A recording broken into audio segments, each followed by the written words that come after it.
Morning, everybody. Hope you're all okay. Would you be able to keep your eye on the time for me? Because what I'm about to deliver normally takes about 2.5 hours. So try and squeeze it into 10 minutes might be a bit tricky.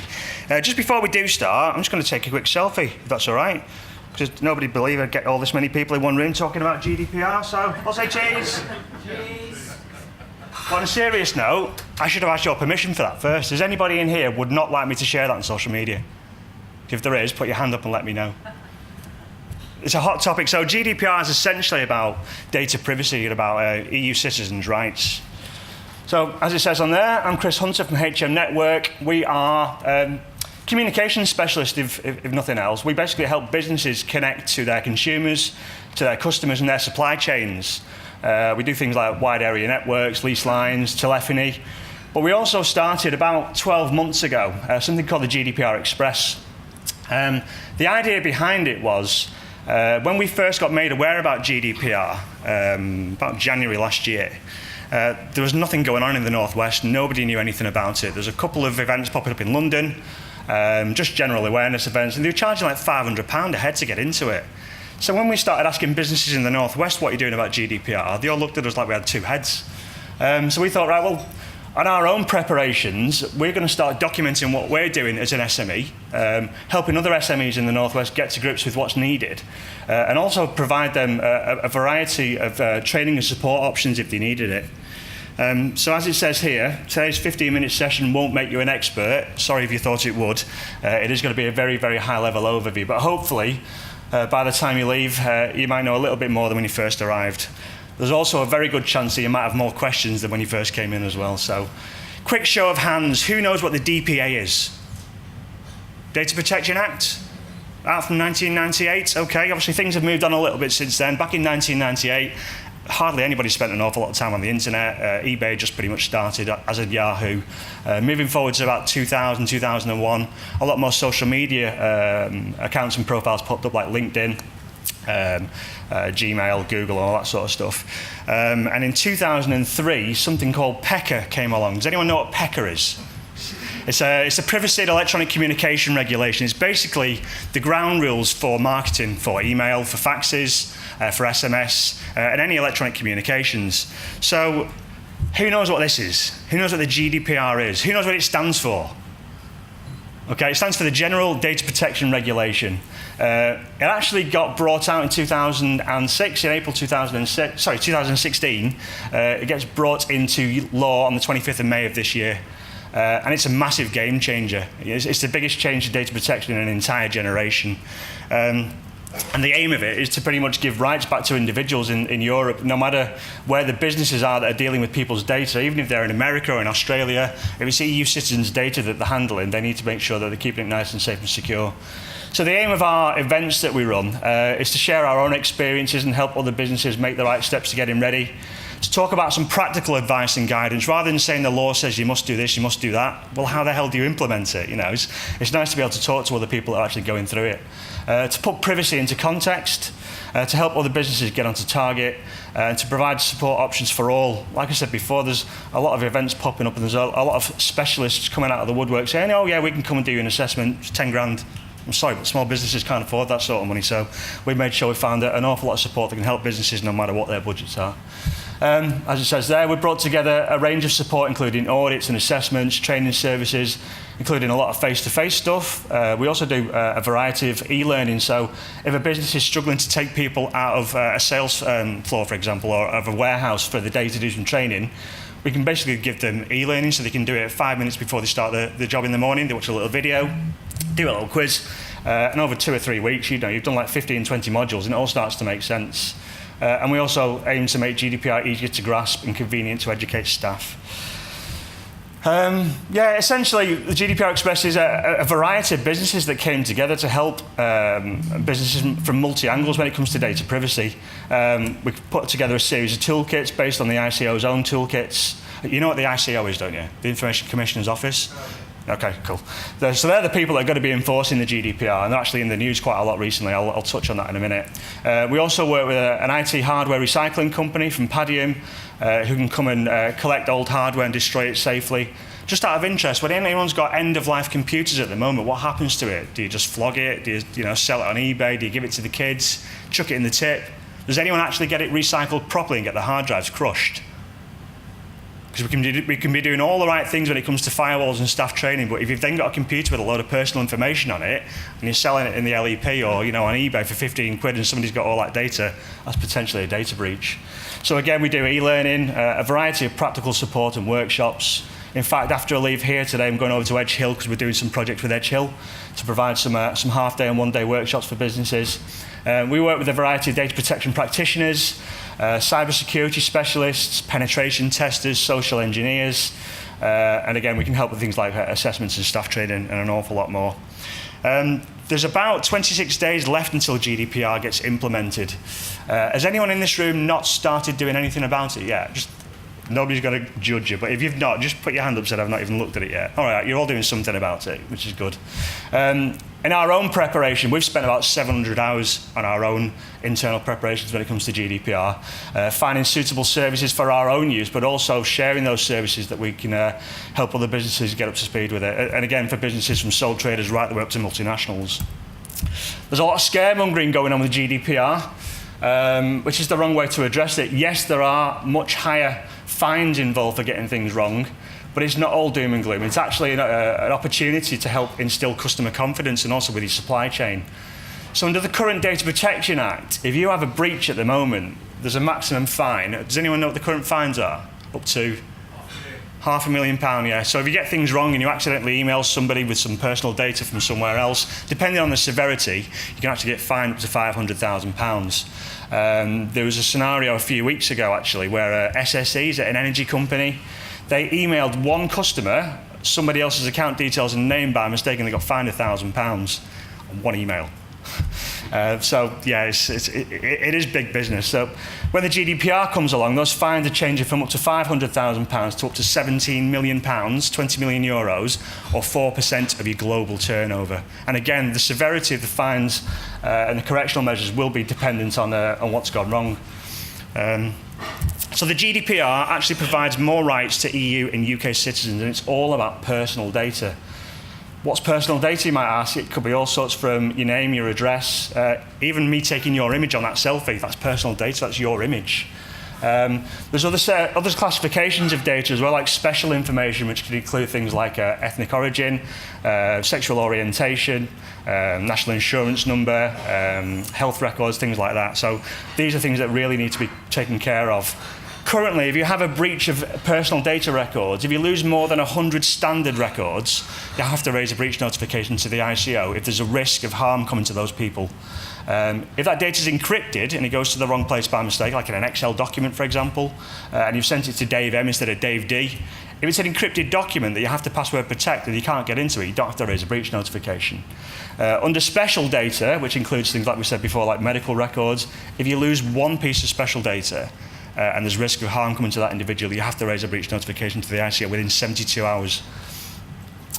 So there's two words that come up an awful lot within the GDPR, accountability and transparency. If you're a business collecting and processing personal data and things go belly up, you need to be accountable as to what's happened. And you also need to be transparent about what happens to people's data. Has anyone seen the news recently, the story about Cambridge Analytica and Facebook? Okay, so there's no secret that that's only come to light recently to the public in order to make GDPR more aware. That's been investigated for about 18 months so far. I was aware of that when that first started kicking off. But for those of people that don't know anything about that story, Cambridge Analytica were a company based out of Cambridge, as you would imagine. They basically wrote an application for an iPad that would work out what your traits were, you know, what your mental being was like. And they basically went out into the street to 50,000 people and said, right, would you mind just doing this quick survey on this iPad?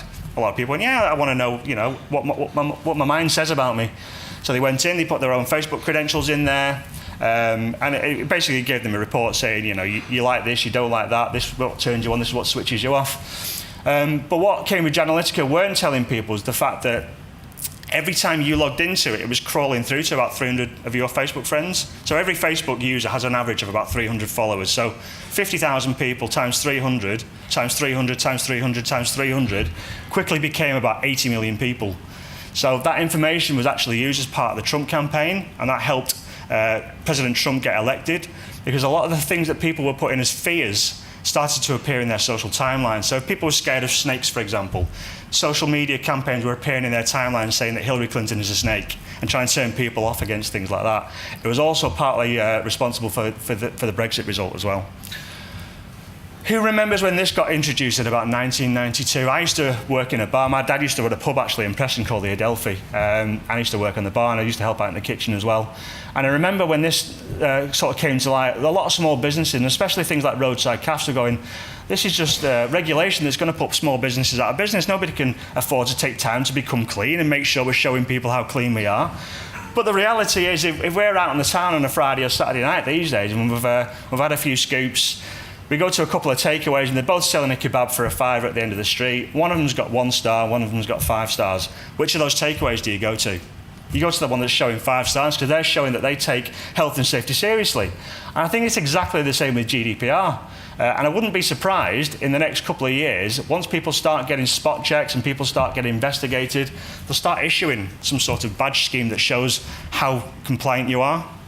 In fact, this is very timely actually, because the Lancashire Evening Post do an annual report about all the takeaways, certainly in Preston where I come from, and they show the takeaways that have got all these different ratings, and the reality is any of the takeaways that got 0s and 1s, they quickly go bust. So if you're able to demonstrate to your customer base and your supply chain that you're taking data privacy seriously, you're going to instill confidence in them. If they come to you and say, what are you doing about GDPR, and you say, what the hell is GDPR, they're going to look for different suppliers. So what's changed? So data processors have increased obligations and liabilities. There's 2 phrases that come up again quite a lot: data processors and data controllers. If you're a data controller, you're a business that collects data and makes a decision on that data. If you're a data processor, you've normally been handed that information from a data controller, literally to do things like mail campaigns and stuff like that. Under the current regulations, if a data controller drops the ball or a data processor drops the ball on behalf of the controller, it's the controller that's liable for those up to £500,000 fines. With regards to GDPR, data processors and controllers have equal liability for the data that they hold. So data controllers are required to be more accountable for the data that they hold in the process. Consent requirements are a lot more strict compared to how they have been previously. How many of you got websites that have got contact forms on? I'm guessing probably quite a lot of you. Previously, there's been a bit of a bad practice where people have had pre-ticked consent boxes saying, by using our service, you are opting into our mailing list, you are opting into this and that.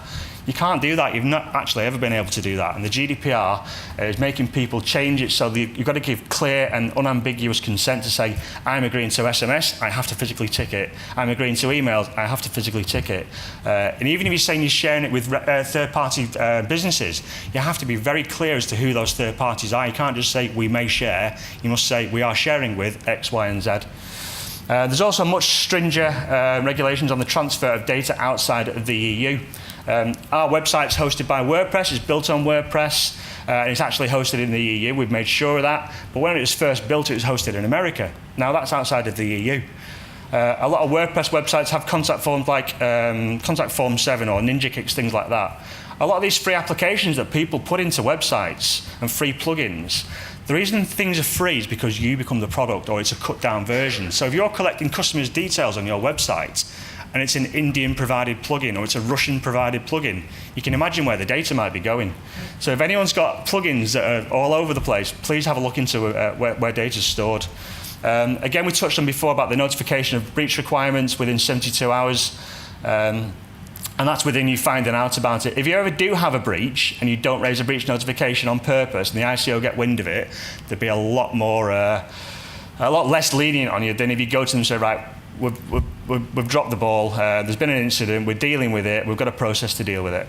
And as we said before, there's fines up to 17 million quid or 4% of global turnover. Last year there was an incident with TalkTalk, don't know if anyone's aware of that. They'd actually had 3 data breaches of personal customer data. And on the 3rd occasion, the ICO, right, you're taking the P now, we need to come down on you. Right, there's correctional measures been imposed, you've not dealt with them. They got fined £400,000 for losing 163,000 customer records. 16,000 of those are credit cards or bank details with them.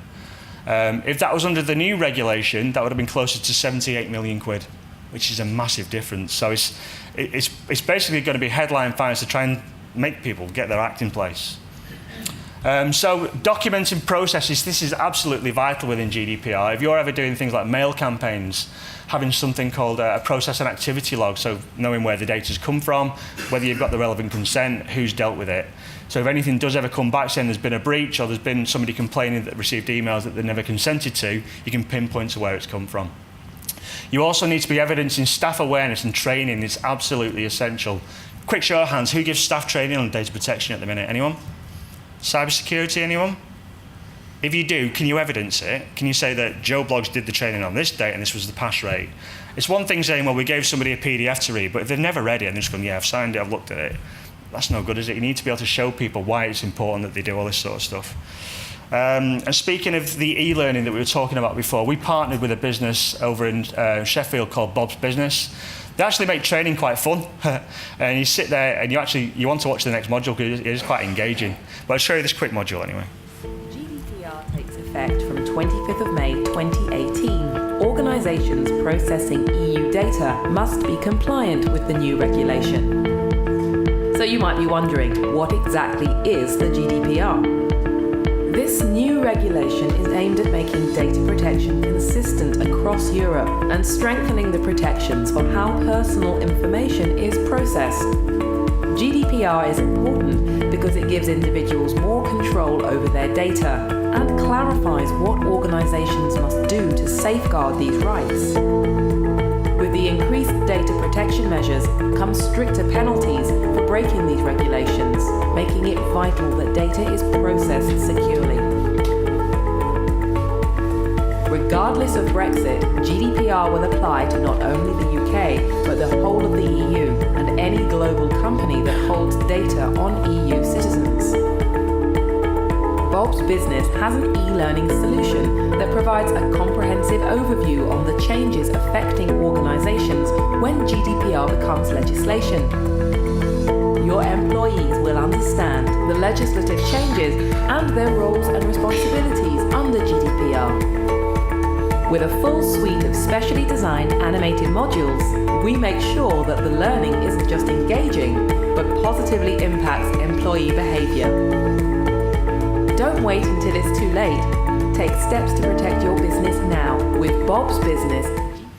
So I've just been informed that my time's drawing to a close. We'll try to squeeze in what we can. Has anyone seen this before, the 12 steps to compliance? If you've not, I've got a load of printouts down here, also with our contact details on. There's also a variety of infographics that help different businesses and different sectors make the relevant changes. Again, if you want to contact me, we've got absolutely tons of information for people. So I've been Chris Hunter from HM Network and the GDPR Express. Thanks for your time, and I'll see you later.